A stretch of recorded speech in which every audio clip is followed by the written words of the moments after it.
8th of June, 12 noon local time.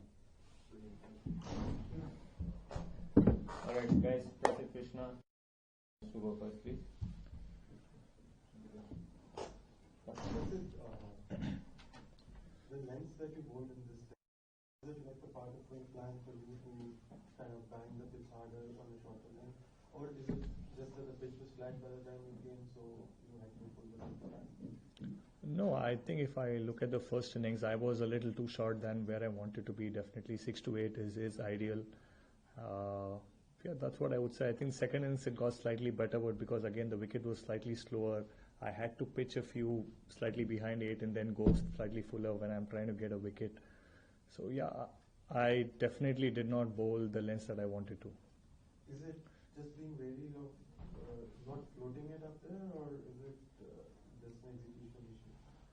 Yeah, I think so. Not wanting to float it up there is definitely one of the reasons, and also it honestly took me some time to get used to the slope that side. Yeah, no reasons, but I should be able to do it as a professional. But I take complete responsibility about it, and then maybe do it better next time. Prasidh, as we all know that in this series, Bumrah will play only two of the remaining 4 test matches. So as a bowling unit, how challenging it will be for you guys when Jasprit will not be there in the 11? What the culture that we guys have created is we are learning off each other no matter who's there, who's around, and with Booms around, he's been talking to all of us all through, even before coming here, or at least for me, I've been part of this team for a few years now, so the conversations are still going on. One thing you cannot get is experience, that you have to do it yourself. And yeah, I think all of us are excited. If you look at the team, everybody is here. Siraj has played a lot of games. He's going to continue playing, and whoever comes in or whatever happens later, it's a great experience and it's an opportunity. That's the way we look at it. Prasidh, how's the atmosphere in the dressing room? Because we saw that during the last session as well, we were there in the game, miracles could happen in cricket, but eventually the results didn't go in our favor. So what's going on in dressing room? Or players reacting? Yeah, dressing room still nice and happy and very, very motivated. Like I said, we came here knowing what this opportunity meant for all of us, and even in the game today, we might have looked quiet at some stages, but I think we still had a plan. We wanted to do something, and we went about doing it, and we got 2 wickets in a cluster twice. So that still kept the motivation going. And then, you know, as a bowling unit, when something's happening, we still ended up taking the new ball. They needed about 20 runs with the same hope of something's going to happen. So we are still there, believing. We made sure till the last run is scored, we are still out there and making sure they work hard for it. Prasidh, 2 tests in South Africa, 1 in Australia and 1 in England. Are you sort of concerned at all about the economy at which you're going? I mean, what can you do to be more consistent in terms of carrying that back? Yeah, definitely. I had a few conversations with a few of them about what this game particularly went by. I definitely would want to bring that down to whatever best I can do, and yeah, I think I'm learning as well. Well, I can't say anything. It's up to me. It's my responsibility to get better, and that's what I'm trying. That's what I'm working on, and I just want to make sure I put in the right kind of work and come back here and put up better numbers. Prasidh, can you talk about Shubman's captaincy? You played under him in IPL also, now here in the first test. Can you talk about how he managed all of you? What were the communications? Can you talk about a bit about his captaincy? And then the second part is how frustrated you guys are. How much anger was there that you can't score the last 3-4 bowlers who went there but not able to score, and the other team scored a lot of runs as far as their last 7, 8, 9, 10 is concerned.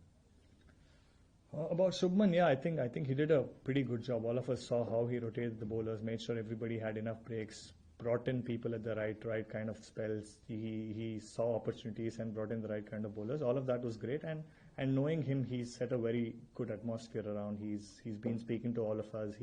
We always go in with a plan, and the communication is happening there. And what was the next question? But yeah, as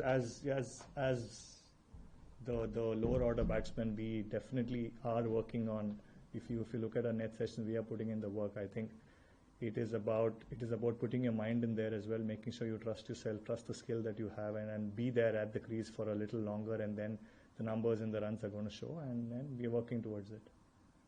Yeah, this is a bit of follow-up on the economy. So when you go for a run season, so what's your thinking like? So do you feel that maybe in few overs you have to sort of restrict and then the wicket might fall, or you continue to attack, or how do you feel the balance between? Yeah, every time I come out to bowl, I'm definitely looking to bowl a maiden. I'm not really trying to give away boundaries or anything. The outfield was fast. The lines that I bowled was not perfect, to be honest, at most times, and they took me on. Some of them were edges, some of them I tried bowling bouncers, I ended up giving runs. So I think somebody in the team had to do it, and if I sit back and say I want to look at my numbers, what my economy is, and not really look at the wickets, it got me a 4 and a 6, and then Jamie Smith got out. So if it means that I do that and get a wicket, I'm happy to do it. But definitely every time I come on to bowl, I am looking to keep the economy rate down and build the pressure up. You just mentioned about the slope and the challenge which you faced while adjusting from one part of the ground. So as an inexperienced bowler who hasn't played a lot of cricket in this part of the world, what is your fallback plan on? What do you do? Who are your support people in the dressing room? What kind of conversations did you have when you were kind of finding it difficult adjusting to the slope? If you could just talk about that, because every venue here will have different sort of challenges, conditions. So how do you plan on countering those challenges, and what were the discussions like when you were struggling with the slope? We did practice as soon as we came here. We did a bit of bowling on the square. We did bowl from that end and this end, and Mornay being here with us is actually giving us all the experience that he's gone through. He's played a lot of cricket in England, so that definitely helps. But what happens when you get to the actual pitch? Again, the ground, the surface is different, and then you have to adapt. And coming in to bowl the first spell, you're excited, you're trying to run in hard. The wind sometimes is on and off, so it's very important to understand what the pace of the run-up is. And I did have a chat with a couple of other guys as well, asking them what they did to, be at the right pace when they're running into bowl. So that's about it. I think the best that we can do is bowl on the square every time we get to a ground. Be a little more aware of what you can do, what way the wind is, and how balanced you can be at the point of delivery. The spell which you bowled from this end, where you probably troubled them more than you did in this match, were there any learnings which you took in that stride, because you looked in far better rhythm than you looked the entire game when you were bowling from this end?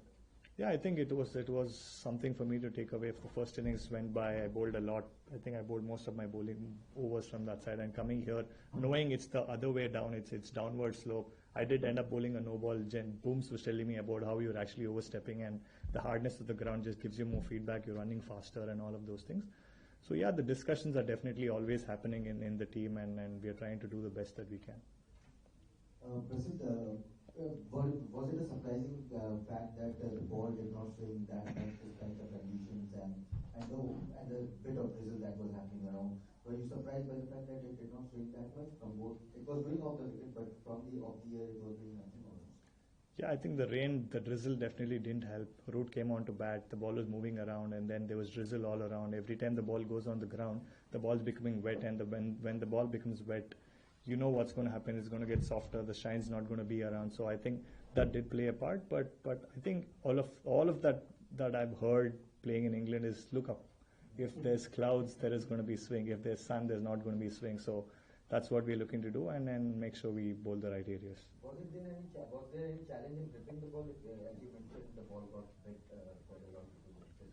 The gripping wouldn't say was a problem. It just got softer, and the moment it got softer, the seam got softer, the amount of purchase you get from the pitch differs. So that's what happened. Final question. Yeah. Karan, did you get a Karnataka feel? Did you get a Karnataka feel for this game? From two of your teammates playing, Karan's probably going to come back again. I think it was great. It's always nice, right? I know all of these guys in the team are very good mates of mine, and know them for a few years. But then when you look at Karun and KL, I know each other. I know both of them for quite a long time. End up having a lot of time together off cricket as well. So it was definitely nice to have the Bangalore boys around. Thank you. Thanks, guys. Guys, 28 June.